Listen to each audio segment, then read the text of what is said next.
Welcome everybody to another Workout Wednesday, and today we are going to be doing, as you can see in the title, an explosive full body workout. So we're going to add some plyos along with some weightlifting, and let's go ahead and jump into it.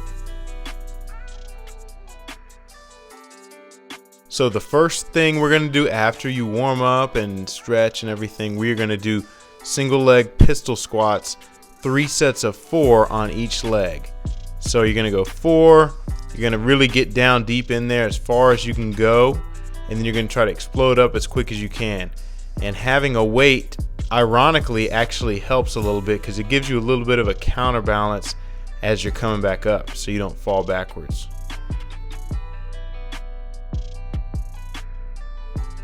So we are going to go 3 sets of squats here, just like we have been doing in the other videos, but this time we're going to go very fast and explosive.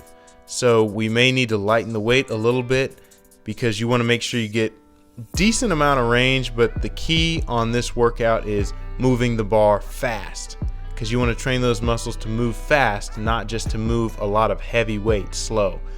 What I want you to notice here is the explosion coming up almost off the ground a little bit as I'm trying to explode this weight up fast. My depth is decent. Some people may say, oh, you're not far enough, but the focus here is speed. So we're going to do a set of 8, a set of 6, and then a set of 4. And you can slightly increase the weight for your set of 4, but you don't want to do too much because you still want to move the weight fast. So in between each set, we're going to do a set of 40 little hops right off the ground. Right when you hit the ground, explode right back up. We're not trying to get too high, but we're just trying to go quick, fast, and easy so that your muscles are realizing, okay, we're not just lifting weights, we're training to be athletic. After this, we are going to move on to everybody's favorite, which is the bench press. So I like to do a little warm up before I get started with just the bar. I go 8 reps, just regular bench, 8 reps with hands close in, it's like a close grip bench, and then 8 reps really wide, really stretching out those pec muscles just to make sure you're warm for that first set. After that, you're going to throw on a weight that's pretty easy for you that you can rep out a decent amount of times. You're going to do about 10 reps with that. So once we're ready to get started, we're going to go 10 reps. Full range of motion, touch the bar to your chest, and then extend all the way up. And this first set is a set of 10. We're going to go 10, 6, and 4. In between each set, we're going to do clap push-ups, and we're going to go for 8 reps. If you can't get 8, 6 is fine, and if 8 is really too easy, then go 10. And then we're going to up the weight, and we're going to go for a set of 6. Make sure you have somebody spotting you, but also make sure the person spotting you doesn't just grab the weight like this guy's going to do here. But you know, make sure you got a spotter to make sure you're safe. You don't want to get stuck under that bar.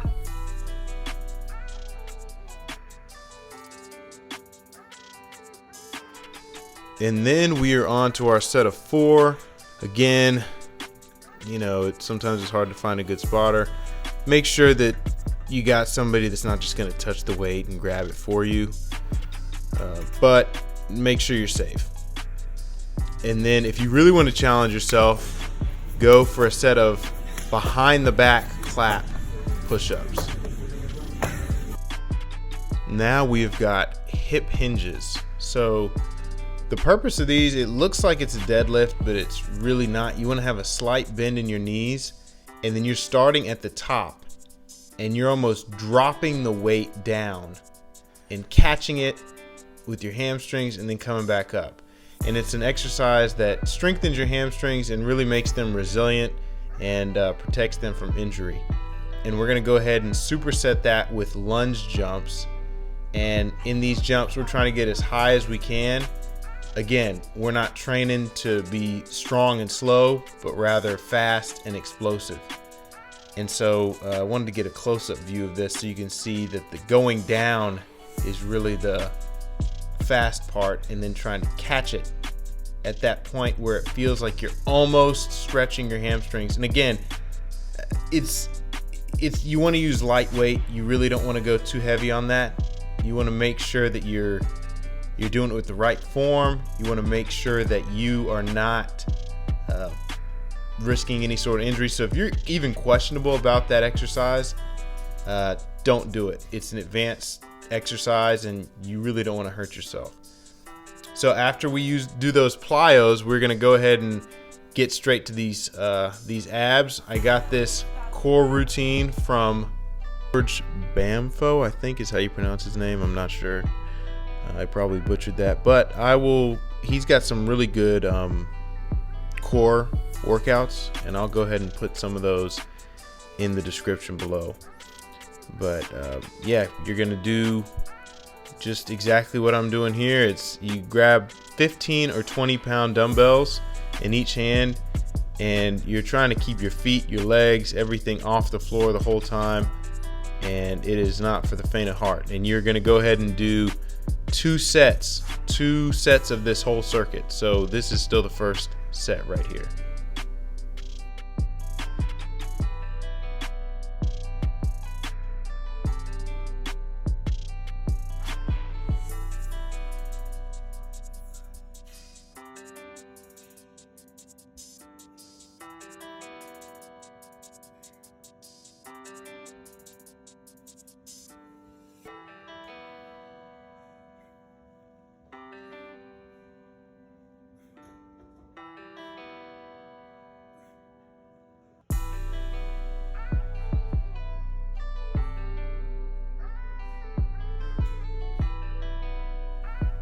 Now we are on to the second set, and as you can see, I took my shoes off.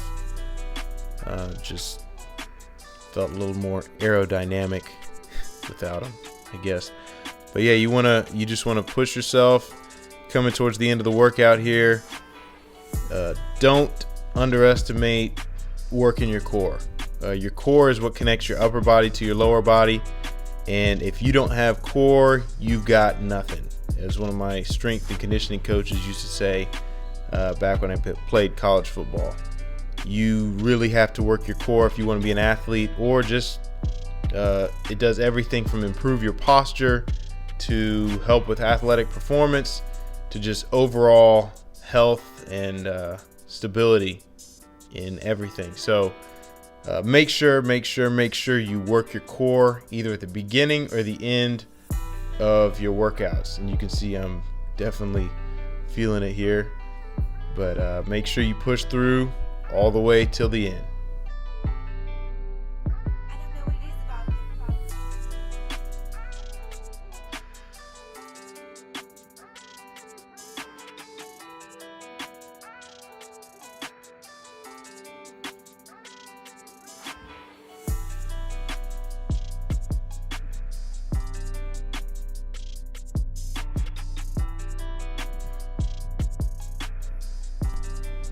And after a workout like that, you always want to make sure that you stretch. So I went ahead and sped this up a little bit. You want to go 30 seconds each muscle group, especially for your lower body, because you don't want those legs to get stiff where you can't run and move anymore. But I try to get quads for a good 30 seconds each leg, and then move over to like a kneeling hamstring stretch. So you don't want to straighten that leg out. You want to have a slight bend in it, and oddly you will feel it more in your hamstrings with that slight bend. You want to hold that for about 30 seconds and switch and go to the next one. And then after that, we're going to go to our classic seated hamstring stretch, and you'll feel it a little different. It'll hit a little different areas of the muscle on this one.